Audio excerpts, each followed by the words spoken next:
CHNC. Certifié 100% Gaspésie. Linda Gagnon, avec vous. Cette semaine, évidemment, ça nous revient encore une fois, notre chronique hebdomadaire avec Manon Lebrun, kinésiologue de chez Kintec. Bon matin! Bon matin!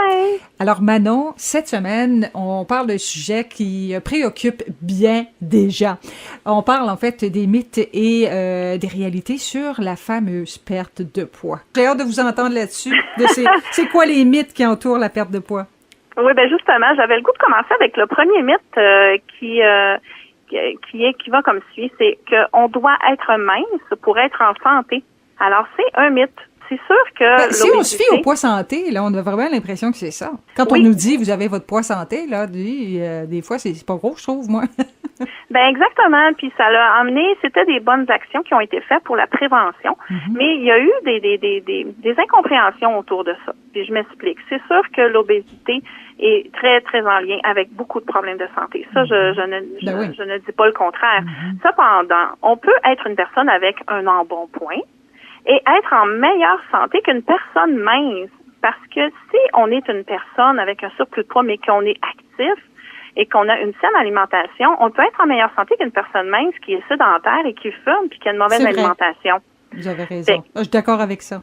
Donc, c'est ça. Donc, des fois, les gens, ils n'osent pas faire des actions de s'entraîner, tout ça, parce qu'ils veulent absolument perdre du poids avant et tout, mais un n'empêche pas l'autre. Donc, premier mythe.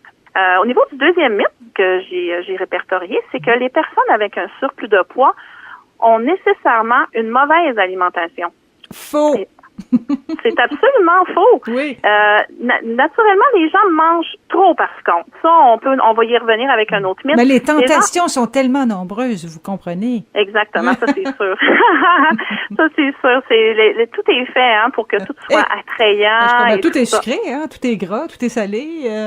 Exactement. Le défi est grand. Le défi est très grand, mais une personne peut avoir un surplus de poids et quand même manger des bons aliments. Parce que, je m'explique, si on prend par exemple le fameux hummus, c'est très à la mode. Les gens vont prendre au lieu de prendre une trempette avec de la mayonnaise, ils vont prendre une trempette de hummus avec des bons légumes. Alors, c'est très santé. Et le hummus, c'est du pois chiche pilé, là, avec de l'huile.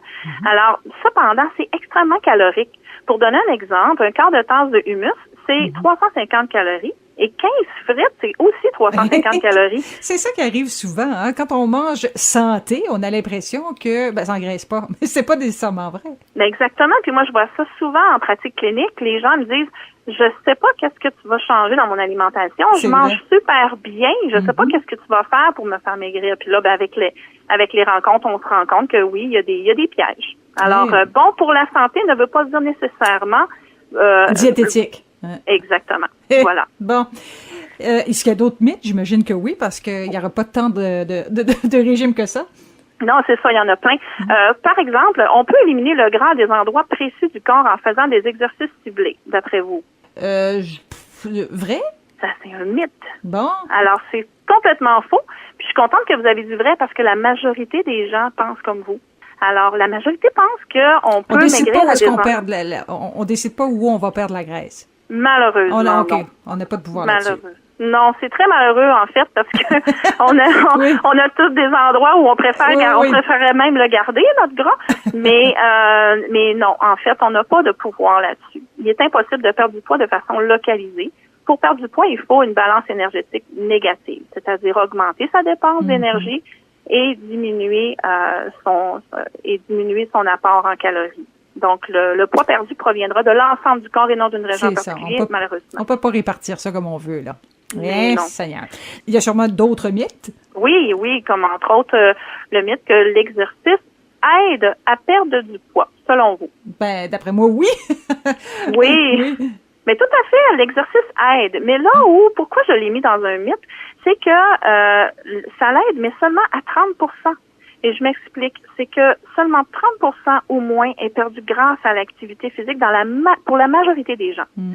Mais ça, là, c'est vraiment encourageant d'entendre ça. Pour quelqu'un qui n'est pas nécessairement physique, j'entends, là, qui voudrait, perdre du poids, oui, ça contribue, mais c'est pas une fin en soi, là. Exactement, c'est un aide. Et alors 30%, comme si, supposons, on perd 10 livres de poids corporel, on peut dire qu'on va avoir perdu 3 livres maximum vont aller vont avoir été perdus grâce à l'exercice physique. Donc, il y a quand même le reste qui est 70% et plus qui est perdu grâce à un changement au niveau de l'alimentation. Et c'est l'alimentation quand même a beaucoup de poids, là, c'est le cas de le dire.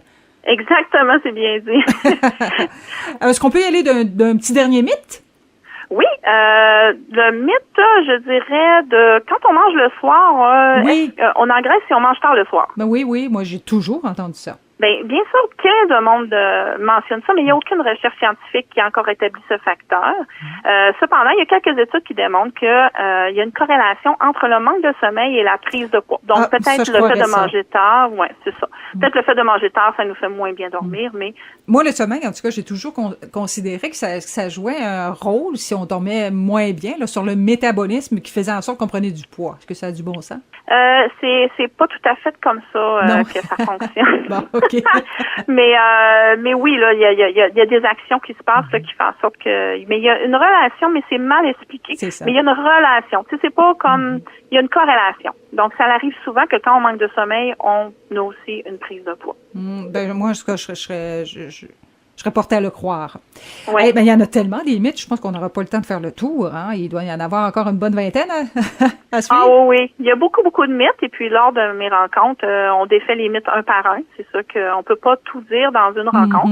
Mais oui, c'est pour ça que c'est important d'avoir un bon kinésiologue pour nous guider là-dedans. Je comprends donc. Vous suggérez une visite chez vous à une personne qui désire perdre du poids, une personne qui a essayé 7, 8, 10 régimes, qui voit pas de solution? Oui, mais souvent, j'ai des gens qui ont vraiment tout essayé. Puis finalement, magie, ça fonctionne. Et au bout du compte, la raison, c'était un manque de connaissances. Les gens ont toute la motivation du monde, mais ils manquent de connaissances. On est tellement bombardés de toutes sortes d'informations, de recherches qui se contredisent du jour au lendemain. C'est vraiment difficile d'y voir clair dans tout ça. Oui, mais mon expérience clinique me dit, ça fait 20 ans que je pratique. Et puis, encore jamais, je n'ai eu un cas où le déséquilibre énergétique n'a pas fonctionné. Donc, vraiment, quand on mange moins de calories que ce que l'on dépense, le corps n'a pas le choix de puiser dans les réserves de gras. Pour plus de détails, le mieux, évidemment, c'est de vous contacter, Manon Lebrun. De quelle façon on peut le faire? Oui, la meilleure façon serait d'aller sur mon site Internet, kintechgym.com, alors www.kintechgym.com.